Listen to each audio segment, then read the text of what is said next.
2016, in a quiet suburb outside Portland, Oregon, lived a 32-year-old woman named Emily Carter. Emily was an elementary school teacher, warm, responsible, and known for her calm nature. She lived alone in a small rented house on Willow Creek Road. It was the kind of neighborhood where people left doors unlocked, children rode bikes freely, and everyone believed nothing bad could ever happen. But everything changed on a rainy Friday evening. And years later, investigators would still talk about the events of that night. It was almost 7:30 p.m. Emily had just returned home from school. She prepared a simple dinner, turned on the TV, and settled onto the couch. She remembered hearing the rain tapping against her windows. It was gentle at first, then gradually grew louder, like a warning. At 8:02 p.m., her phone rang. Unknown number. Emily almost ignored it, but something made her answer. "Hello," she said. There was silence at first. Then a man's voice, low and uneasy, responded. "Is this Emily Carter?" "Yes." "Who is this?" "You don't know me, but I need to tell you something. Don't go near your back door tonight. Do you understand me? Don't go near it." Before Emily could say another word, the line cut. Her heart pounded. She tried calling back, but the number wasn't reachable. She checked her doors and windows. Everything was locked. She tried to brush it off as a prank, but the voice had not sounded like someone joking. It sounded urgent, afraid. Around 9:15 p.m., the rain intensified. Thunder cracked. The house trembled lightly. Emily turned off the TV, intending to sleep early. But as she walked toward her bedroom, she heard it. A soft crunch. Like someone stepping on wet leaves behind her house. She froze. Then she heard it again. Closer this time. The back door had a small glass window. Slowly, from the hallway, she could see a dark silhouette standing outside, unmoving, watching. Emily stepped back. Her breath turned shallow. She called 911 and whispered what she saw. The dispatcher advised her to stay inside, stay quiet, and wait. 5 minutes felt like an hour. Then, another sound. This time from inside the house. Something metallic. A door hinge. Shifting. Her basement door. Emily's basement was accessible from both inside the house and from an outside entrance. She had always kept it locked. Or at least she thought she had. Her phone vibrated. It was a text from the same unknown number. "Don't go down there. He's inside." Emily's hands shook violently. She stepped back toward the kitchen counter, grabbed a small knife, and tried to remain silent. She heard the basement door creak open. Slow, deliberate. A faint beam of light swept across the hallway floor. Someone was climbing the stairs. Emily hid behind the dining table and held her breath. Footsteps emerged from the basement stairwell, heavy and uneven. She recognized the sound. Boots. Wet boots. A tall man appeared in the hallway, holding a flashlight and moving as if he had all the time in the world. He walked toward the living room, scanning the area. Emily's mind raced. Who was the man on the phone? How did he know someone was inside? The intruder checked room after room. When he approached the dining area, Emily slid silently toward the kitchen doorway. Her movements aligned with thunder to mask sound. The intruder stopped suddenly, as if he sensed a presence.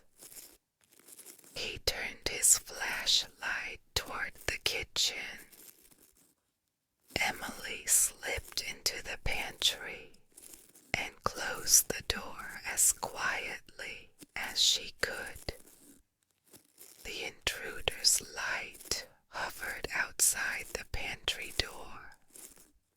She heard his breathing, slow, steady, confident. Then, footsteps moved away. 2 patrol cars arrived at 9:41 p.m. Their lights flashed through the windows. Emily peeked out and saw the intruder back away toward the basement door. He disappeared into the darkness. Police officers knocked loudly. Emily Carter. It's the Portland Police Department. Emily rushed to open the door, tears falling uncontrollably. Officers searched the house and basement. They found muddy boot prints. They found a crowbar left near the outer basement entrance. But the intruder had escaped into the woods behind her property. One officer asked her a critical question. Do you know anyone who would want to warn you? Emily shook her head. She had no idea. When they traced the unknown number, they discovered it belonged to a man named Ryan Hale, reported missing 2 days earlier. His car had been found near a forest area, abandoned.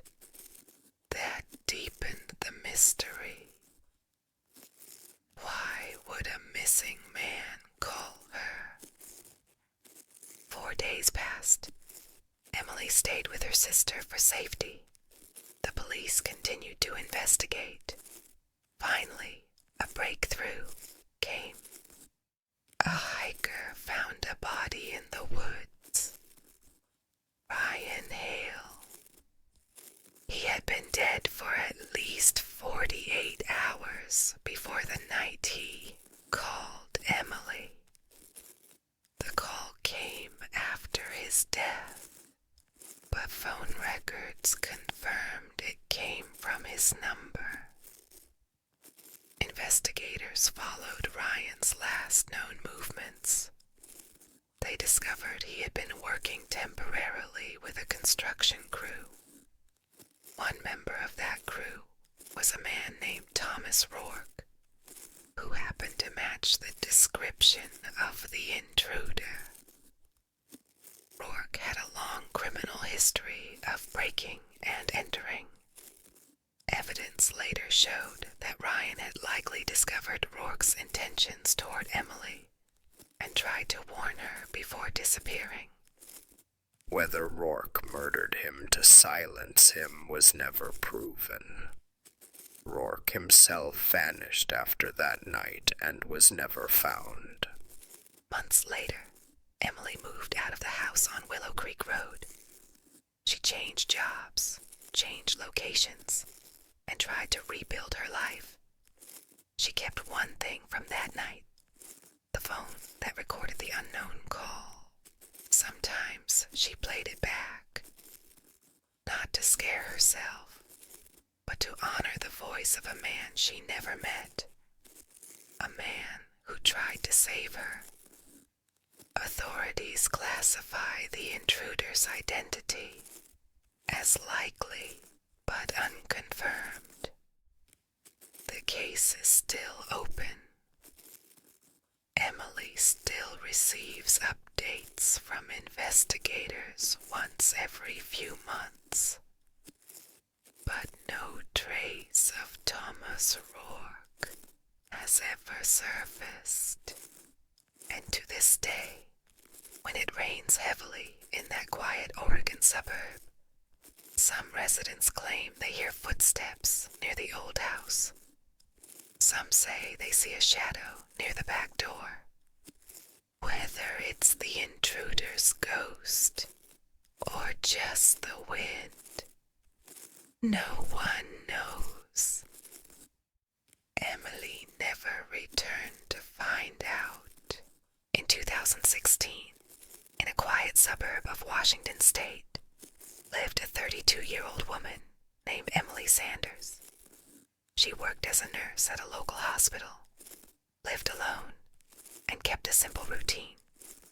Her neighborhood was peaceful. Kids rode bicycles in the street. Neighbors waved from their yards. And nothing strange ever happened until early autumn. It began with something small. One night, around 11:45 p.m., Emily returned home from a late shift. As she unlocked her door, she felt, only for a second, that someone was watching. She brushed it off as exhaustion, but when she entered the house, she noticed something odd. Her living room window was slightly open. She was sure she had closed it before leaving. Emily checked the locks, looked around the rooms, and convinced herself she might simply have forgotten. She went to bed early. Around 2:12 a.m., she woke suddenly. At first, she didn't know why. Then she heard it. Soft footsteps, somewhere inside the house. She froze. The sound was faint, but unmistakable, like someone slowly shifting weight on old wooden flooring. Emily grabbed her phone and whispered a call to 911. Police came. They searched the home. They found no one. No signs of forced entry. No footprints. Nothing. They assured her it could have been house-settling noises. But Emily knew what she heard. The next morning, she installed a camera at her front door. It gave her some comfort. But 2 nights later, she heard it again. This time, it was the soft click of a cabinet door closing in the kitchen. She screamed. Again, police came. Again, nothing. Days passed. Emily tried to stay calm, even joking at work that maybe she had a ghost, but a certain tension followed her everywhere. One evening, she checked her front door camera footage.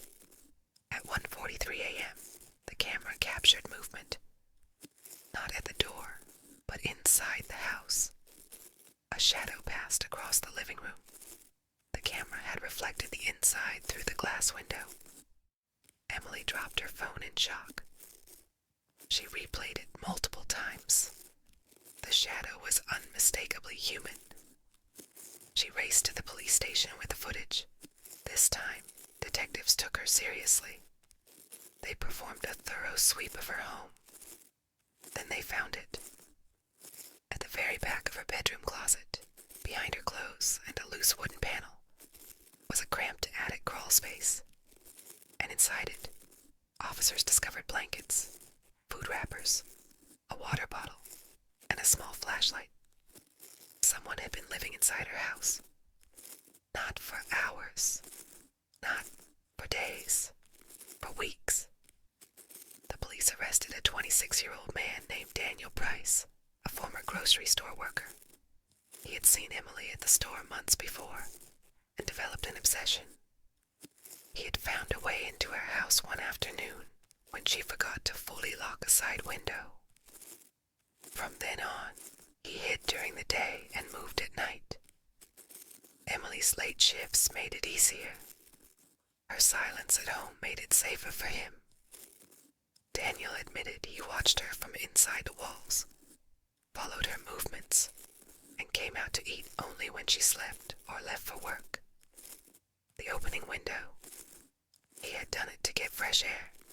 The footsteps, the cabinet sound, all real.